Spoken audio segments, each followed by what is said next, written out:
Para os civis iranianos, a maior ameaça pode não ser os Estados Unidos, mas o que ocorre em casa, quando a guerra se cala. Autoridades em Teherã indicam repressão mais dura à dissidência. Após a guerra de 12 dias em junho, vimos que um cessar-fogo pode redirecionar a violência internamente, tornando os iranianos comuns novamente o principal alvo da repressão brutal do regime. Além disso, as perdas econômicas começam a se delinear, com avaliações de inteligência de fontes abertas, estimando que o Irã já sofreu mais de 140 bilhões de dólares em perdas nas últimas 6 semanas, o que significa mais incerteza e pressão financeira para os moradores de Teherã. Para discutir o tema, contamos com a doutora Sona Kazemi, professora assistente na Universidade de Wisconsin-La Crosse. Doutora Kazemi, os protestos em massa no início do ano foram provocados, em parte, pela frustração econômica. Agora, com essas grandes perdas após a guerra, como isso vai impactar os iranianos comuns? Primeiro, agradeço por se importar com essa questão e cobrir esse tema. É realmente raro ver pessoas no meio desse atoleiro de política e relações internacionais e outras questões políticas em curso realmente se importarem com a realidade do povo iraniano que vive na clandestinidade e que são as primeiras vítimas e o inimigo número 1 da República Islâmica.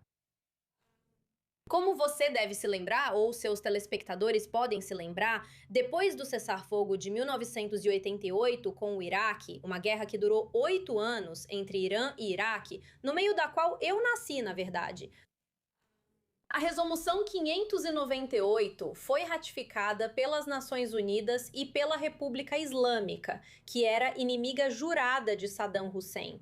Foi levada à mesa para assinar um cessar-fogo, pois estavam sem munição e por outros motivos.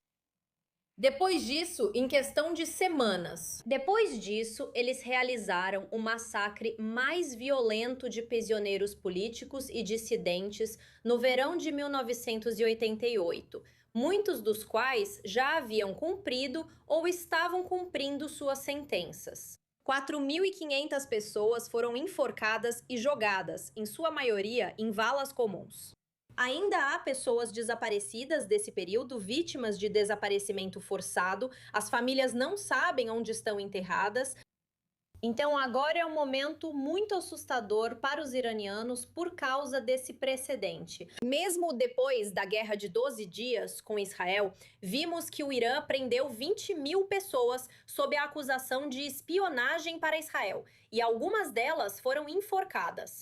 Então, sempre que a República Islâmica é humilhada no cenário mundial, ela desconta no povo iraniano e tenta compensar essa humilhação sacrificando o povo iraniano.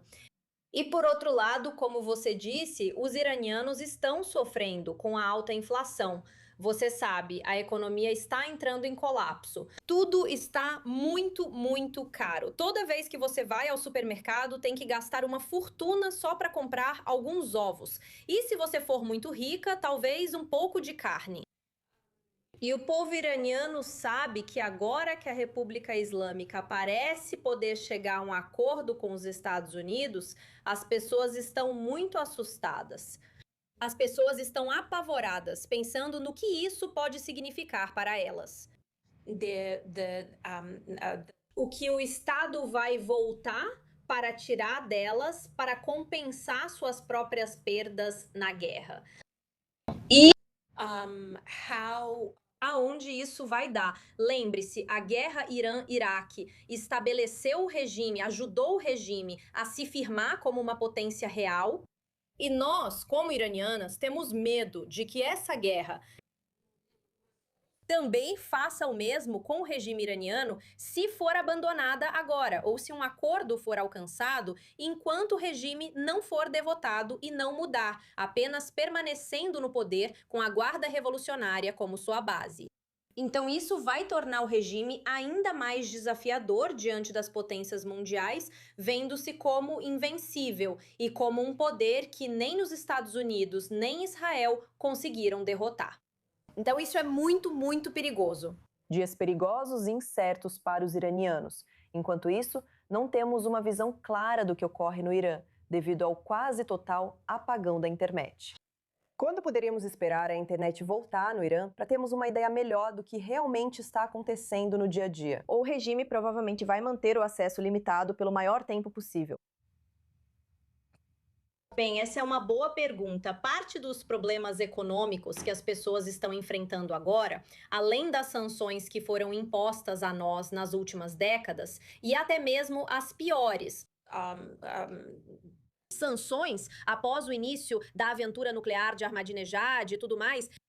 Mas agora, muitos negócios estão perdendo muito dinheiro ou simplesmente têm que fechar suas portas por causa da falta de internet, não é? Há muitos negócios que dependem desses serviços e as pessoas ficaram cada vez mais pobres por causa desse corte de internet. Minha própria previsão é que o regime vai manter a internet cortada até que, ou se, um acordo seja alcançado com os Estados Unidos nas próximas semanas. E se não, pode até prolongar esse corte. Eu mesma nem consigo ligar para meus familiares. Eu recebo ligações muito curtas, às vezes só dizendo que estão vivos e bem, algo tão simples assim. Caso contrário, as pessoas não conseguem se organizar. E parte disso é exatamente para impedir que eles consigam se organizar, protestar ou fazer qualquer coisa que possam fazer assim que os bombardeios cessarem.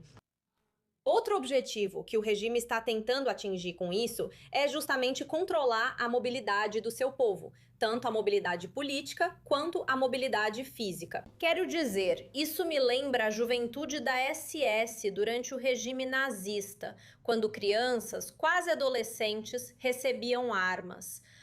Agora, é exatamente isso que o Irã e outros estados clericais fascistas estão fazendo, dando equipamentos de proteção e AK-47S para crianças e soltando-as nas ruas como parte das milícias Basij. Paramilitares para ir assediar a população, parar as pessoas como a Gestapo pedindo documentos.